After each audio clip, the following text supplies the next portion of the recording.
Great afternoon, great afternoon. I'm Andrea M. Stuckey. I am the founder of Live Life Love Coaching, Divorced Women Unite, and the Divorce to Destiny Academy, where we help women rebuild, redefine, and liberate their lives following separation and divorce.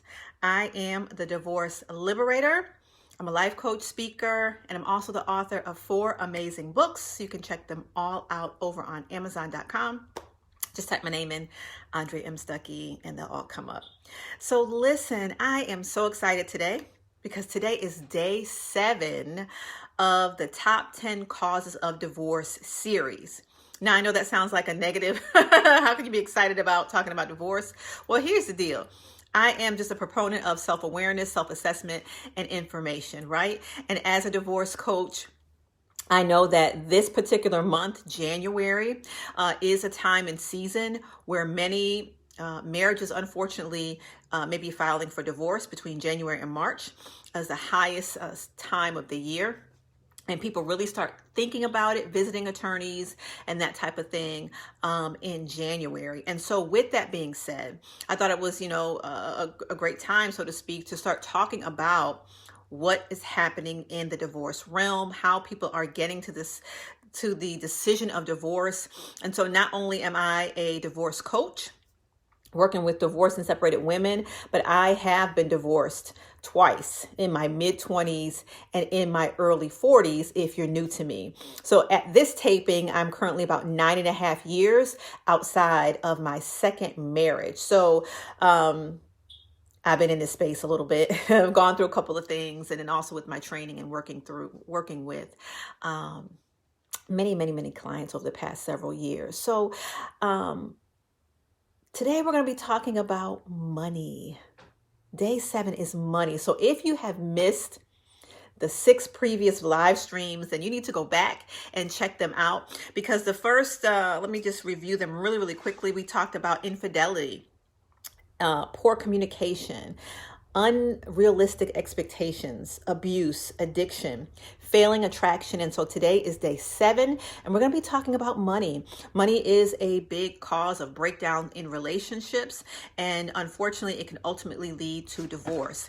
So why is this important to discuss this? It's important to discuss this because whether you're married, whether you're already divorced, or maybe you're separated going through that divorce, or maybe you've been divorced for a while and you are in a new relationship, or maybe you aspire to be in a new relationship, right? And so maybe you're dating or you're getting back there out on the scene. And so I think it's very important to discuss and take a look at what causes the breakdown of relationships so that you can identify what happened in your own relationship. If you're currently in a relationship, you can take a good, healthy look at it. And then also that you can look in the mirror and see if there's any areas that you may be challenged in or were challenged in a previous relationship, and you can work on that, right? So that you get to bring good positioning to your next relationship. So I hope that makes sense for you. So listen, if you're watching live, make sure your thumbs up, heart up, share out the broadcast. And if you're watching by replay, do the same. You never know who needs to hear this information. You never know what's going on behind closed doors in other people's lives. And so sometimes there can just be a little piece of the message that can help someone. And so hopefully you can gain something from this information on today. So we've been talking about 7 causes of divorce. And so one of the things that I have been repeatedly saying, we talk about relationships, that there are 4 pillars to healthy relationships. And so when you look at these 4 pillars, so many other factors can come from them when these pillars are not really positioned in a relationship or in the forefront of a relationship. And so the first thing is honesty. Right? The second pillar is trust. The third is healthy, effective communication. And the fourth is commitment, right? How many situations or circumstances can arise from dishonesty, from distrust, right? From poor communication, or for lack of commitment. Just not committed to the relationship, just not committed to the marriage, right? So many issues can stem from them. So I want you to think keep those things in mind, write them down so that you understand that these are some things that if you're challenged with trusting, if you're challenged with being honest about your feelings, who you are, what you've gone through in your life, and if you're, not comfortable with fully communicating, or you don't know how to effectively communicate, these are definitely some areas that you can work on personally, right? You can get a coach, you can read some books, you can go to therapy, depending on how deep your challenges are. And get yourself the help that you need so that you don't have to continue to have these or be a part of these negative relationships. Because here's the reality. If you look back over time, right? So for those of you who are middle-aged and forward, not only have you maybe been married or are married, but maybe you had some previous relationships prior to that marriage, right? What were the reasons that those relationships ended? Did those relationships have a lot of common threads, whether it was abuse, control, cheating, poor communication, whatever it was, right? Take a look at those relationships. And if you can find a lot of commonalities in those previous relationships, then guess what? The common denominator in all those relationships are you. The common denominator is me. Right? And so that means we may be attracting something into our lives unbeknownst to us, these same type of relationships, meaning we need to take a look in the mirror. And a lot of times that's very difficult when we have come out of broken relationships and there were some major offenses by the other person. Right? So for example, and I shared this earlier in the week, is that there was an infidelity in my first marriage. So it's very easy for me to have said, oh, well, he was unfaithful. I'm perfect. Right? He is the reason that the relationship broke down, not me. When the reality is, even outside of the infidelity, there were other areas in the relationship that I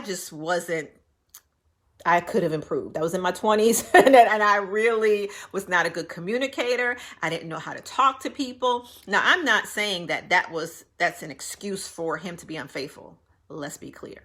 I'm talking about, let's do some self-assessment.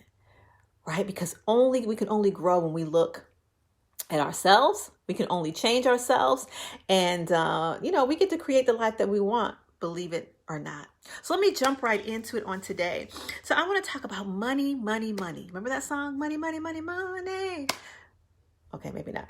But nevertheless, right? Money is the number one thing, number one topic that couples argue about.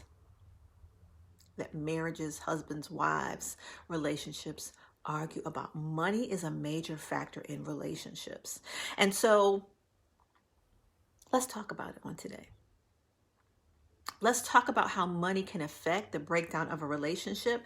And here's the reality. A lot of times we bring just what we know to the relationship when it comes to money. Maybe we saw family members handle money a certain way. Maybe we saw the communication around money a certain way, whether it was a lot of it, a lack of it, no one talked about it, everybody talked about it, there was a lot of it, a little of it, whatever the situation, we bring those paradigms to our relationships. And so it is very, very important for those of you who are dating, those of you who are in a marriage, and maybe you're having some challenges in this area, that you begin to just really open up and communicate about this area. Because here's the thing, think about honesty, trust, and communication, right? And commitment. If you're not honest about how you feel, if you are, the person can't trust you, right? If you're not trustworthy when it comes around money or things that you agreed to, you made commitments and goals, and then you kind of don't hold up your end of the bargain, these are going to break down the relationship, right? I have had those challenges in my relationship, among many others, right? So I can definitely tell you, it starts out one way and ends another. And you have to be honest. You have to be open. And sometimes, and I can say this for myself, I was not honest in some areas of agreeing to how we were managing things, right? And I should have spoke up.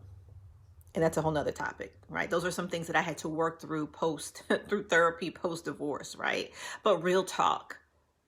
Real talk here. So here's the thing. There are many reasons. I'm going to talk about them today in regards to money, why relationships break down, right? So let's just jump right into it. This is what we're calling a lunch and learn today. So I don't want to be long on this broadcast. I want to just kind of touch some things to keep you thinking, get your commentary, feedback, and just let you, self-assess. Look at your current relationship, your past relationships. What can you do better? And how can you change for the future? Right? What can you bring better to the next relationship if you had some of these challenges in your previous relationships, right? So one of the number one reasons for the breakdown in the money area or financial area in a relationship or marriage is uncommon financial priorities, right? Both of you don't have similar goals when it comes to money. Right? You prioritize money for one thing, they prioritize money for another. And generally you have a saver and a spender. Usually you have a saver and a spender, opposites attract, right? Usually you have a saver and a spender. And so here's the thing. You have to be clear. How are you going to manage? What are your common goals? What are your individual goals around money? You have to talk about that.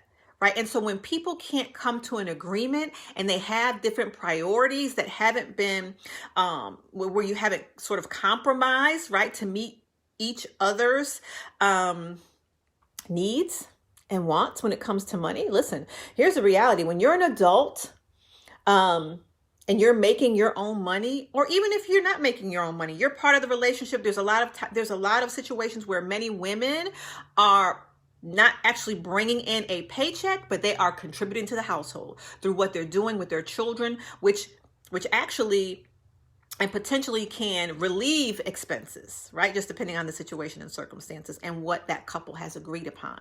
But the reality is you have to have similar priorities and you have to have some common ground. And this is what I was going to say, is that, oftentimes we're adults. We are adults. And so you want to be treated like an adult, right? And so you have to look at it from a partnership perspective when it comes to finances. Does that make sense? Remember we talked about earlier, you're on the same team. Because when you're married, this is the reality. I'm getting ahead of myself. You're on the same team. Let me put it that way. You are on the same team. So what happens to one financially ultimately affects the other person. Let me be clear. What happens to one person ultimately, not necessarily quickly, may not be today, tomorrow, it could be 5 years, 10 years, but ultimately affects the other person. So you really have to have similar priorities, or you have to come to a terms with what your priorities is and how you're going to work through those things. The second thing is debt. Debt and stress go hand in hand, right? And so there's a lot of reasons that debt can be accumulated. It could be frivolous. It could be tragedy. It could be student loans. It could be children. It could be a plethora of things, right? Right, wrong, or indifferent. But eliminating that debt can be a challenge, right? And so if you're working together to eliminate debt and then you have someone who's still spending on the other end, there can be some challenges. Or perhaps you just have one person who's doing the extra, or one person that is trying to alleviate the debt and the other person is just clueless, right? There's so many scenarios, but the bottom line is having that debt can be challenging to the relationship and how it's handled. Right? There has to be an agreement on how it's going to be handled. And this is what's key, guys. Communication, honesty, trust around whatever situation you're dealing with when it comes to finances. That is the key. All right? So we can talk about 25 different scenarios, right? Because there's so many variations. People can lose their jobs, somebody can get sick, so many things can happen. Right? Unexpectedly, tragedies, a ton of things. But these core pillars that we're talking about are so relevant in relationships and even when it comes to money. Point number 3, secrets. Secrets around money. Secret bank accounts, secret spending, secret gambling, secret loans to family members or friends that, secrets. Right? And what do secrets do? violate trust when we're talking about a marriage. Right now, every situation is different. So I want to make this clear. There is no right or wrong in my opinion. I get a lot of flag back about this, but in my opinion, what is what is right for you and your mate. Right? What is right for you and your mate? And I say this because there are a plethora of situations and circumstances. I think the biggest thing is to be honest. And when you put all the cards on the table, whether you share the money, you put all your money in one pot, whether you put some in one pot, everybody, and you have separate, separate other accounts. If you pay these 4 bills, you pay these, whatever works for your situation, right? As you get older, listen, I've been remarried. Right? I was married twice. So when you talk about kids, child support, maybe somebody paying child support, somebody receiving child support, all these different variations can change the dynamics of the financial issues in a household, right? So you have to do what works for you, in my opinion. Now, like I said, I'll get a lot of slack back. I know some people say all one pot. Do what works for you and your family. Now that is opinion, right? There's facts and there's opinion. I'm just giving you my opinion. Do what works for you, because I have experienced not only my personal life when I've coached and just living these 51 years, family members, friends, how finances affects families and all the varying situations and circumstances of how people run their household. Sometimes you have men that handle the books. Sometimes you have women. Sometimes you have them do it collectively. Sometimes one does it for 6 months. One does it for another 6 months. You have a lot of variations, but you do what's right for you. The key is honesty, trust, and communication when it comes to finances, right? And being committed to any commitments that you've made with your mate. Right? Let's move on. And last that I have, there are more, but the fourth that I have is the inability to compromise. Right? Because at some point you guys have to come to some sort of agreement in certain areas to make your household run. Right? So that's going to take a little giving and a little taking. Remember, relationships are reciprocal, right? There's a back and the forth, there's a give and a take. And so everything cannot always go your way. And everything cannot always go your mate's way, because you're on the same team. You are and should be acting as one, right? There is no competition. We talked about this earlier. And sometimes in relationships and marriages, unfortunately, there's a competitive spirit going on within the relationship. And really, you're on the same team. Right? And as the word of God says, 2 shall become one. So when you're married, you have become one. Right? So not only in the eyesight of God, but also legally, you become one. So what happens to your mate happens to you. I'm telling you, financially, right? They can run up all their bills, but guess what? If they're putting a lien on something, they may come and put a lien on both of your property. Both of your names is on it, right? So there's a lot of challenges and things that can go along with money. But you got to be honest, you got to be trustworthy, and you have to communicate around the situation, right? So I just have a couple of nuggets I wanted to say. Accountability is so important. And a lot of times, if you've come from negative experiences with finances where money wasn't discussed, then you don't feel comfortable discussing money in your household. And I kind of had that challenge early on in my life, right? In my marriages, right? It wasn't something that was discussed when I was growing up, outside of spending it, outside of getting it and spending it. Real talk. Okay. And so you may not be comfortable with having financial conversations, but financial conversations spur accountability.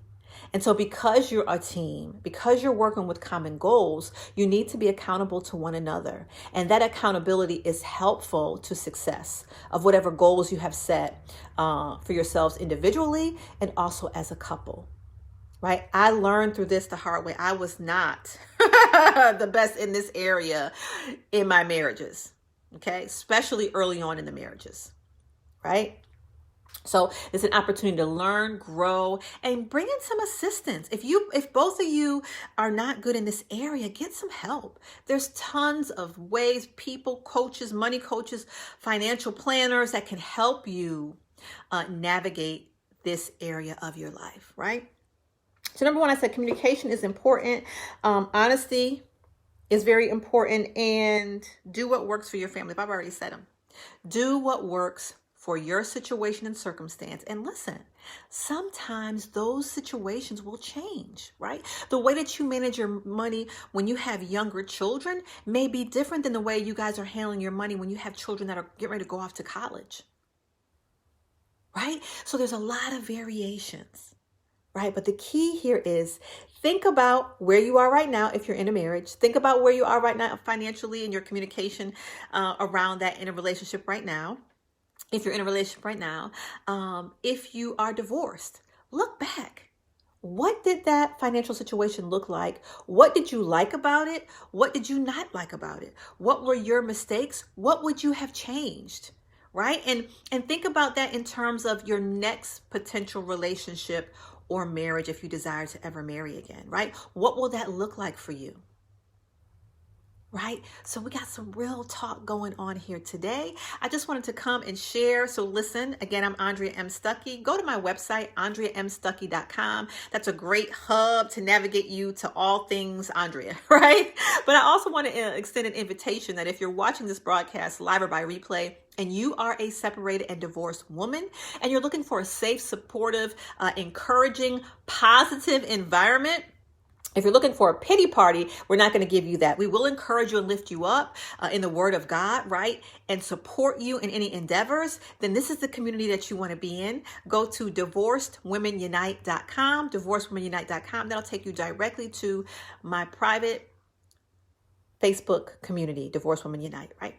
If you're looking for a coach, if you're unclear where you are on your divorce journey, right? Maybe you don't know what to do next. Maybe you don't know how to navigate your finances. Maybe you don't know how to get back out here and start dating again. Maybe you're having some challenges with co-parenting, right? Maybe you're having some challenges in building your life back up after an abusive situation.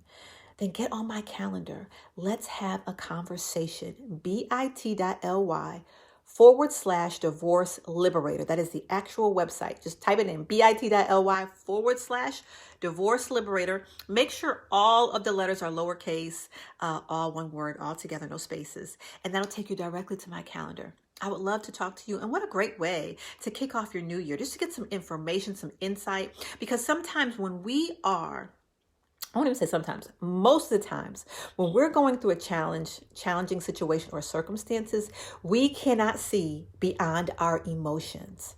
And the power of coaching is that we can come in as a coach, and I have coaches too, who can come in and really say 5 words to me and change my whole life. But nevertheless, I digress, that can see what is happening without the emotions attached. Right? It can help you sort of navigate that space, and then also help you develop a plan and or strategy to achieve what it is that you want to achieve. That can be emotional, social, financial, physical wellness, right? Even from a career perspective, right? Maybe you have some career aspirations that you want to move forward in this year of 2020. Whatever that is, get on my calendar today. Again, that's bit.ly/divorce liberator. If you're watching this broadcast and you are in the Richmond area, January 18th, January 18th, 2020, I'm having a live meetup here in the Richmond, Virginia area. And I am only giving this coffee coaching and conversations meetup for 10 women. Spaces are quickly filling up. If you are interested in being live here in the Richmond area, go to bit.ly/coffee and coaching 20, the number 20, coffee and coaching 20. Click on that link. You've got to RSVP. So if you click on that link, you'll get the info, and it'll give you an opportunity to register. It's a free event. You can come and have a wonderful time. I'm going to be doing some training, teaching, and we're just going to have some fun, right? And some encouragement there. So if that's you and you're in the Richmond area, go to bit.ly/coffee and coaching. That's January 18th, 2 to 4 p.m. Only 10 slots. I haven't checked, because at 10 it automatically shuts off registration. So I have not checked today. So hopefully there are some spaces open. So come on out. I would love to meet you in person, love to hug your neck, and let's connect. Okay. So listen, if you're not following me, I see somebody live. Hey, great to have you. I am on all social media platforms at divorce_coach7. I am on Periscope, Twitter, Instagram, YouTube, here on Facebook, right? This is my business page, Divorcee Liberation. I have a personal page. I have a private, safe Facebook group that we already talked about, Divorce Women Unite. Listen, follow me so that you can stay connected. You know, all platforms have a little different twist to them, right? Especially on Instagram. So if you're not following me on Instagram, make sure you go right over right now and follow me at divorce_coach7, right? Andrea M. Stuckey, and follow me there, right? So listen, I hope that something I've said has been of an encouragement to you on today, something that's just kind of going to spur your thought process, help you look in the mirror, help you determine some goals that you want for your future relationships, and you know, so that you can grow and continue to be better every single day, right?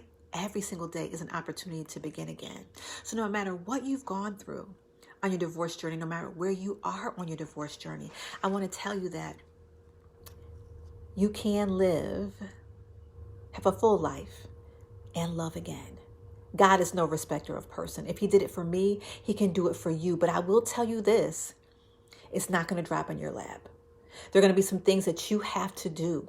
You have to put in some work. And the moment that you start taking steps to improve yourself, the moment that you get yourself some help for your emotions, the moment that you step out on that business idea, the doors will open for you. People will come into your space that you've never met, that you've never seen, who want to love you, who want to help you, who want to support you. But you, ma'am, you, sir, have to take the first step. You got to take the first step, right? You've got to take the first step. So I just want to encourage you, no matter what situation you've gone through, listen, divorce does not disqualify you from anything, right? Get rid of the shame, get rid of the guilt. God still loves you. He hates divorce, but he loves you. As a believer, there is no condemnation to those who are in Christ Jesus. As a believer, God is a forgiving God. He loves you. There's nothing good that he will withhold from them that walk uprightly, right? And unfortunately, even as a believer, I've gone through 2 divorces. Right? And it's tough because as a believer, sometimes we feel a lot of extra shame, a lot of extra guilt because we weren't able to keep the covenant. But I want you to know that God still loves you on today. Stay encouraged, lift your head up, and guess what? He will give you the strength that you needed, the strength that you need as you walk through this journey. Right? So I just wanted to encourage you. Listen, stay connected. Come out tomorrow. Tomorrow's going to be day 8 of the top 10 causes of divorce. And so, have a wonderful and blessed afternoon, and I will see you next time. Again, Andrea M. Stuckey, the Divorce Liberator. Bye-bye. Mwah!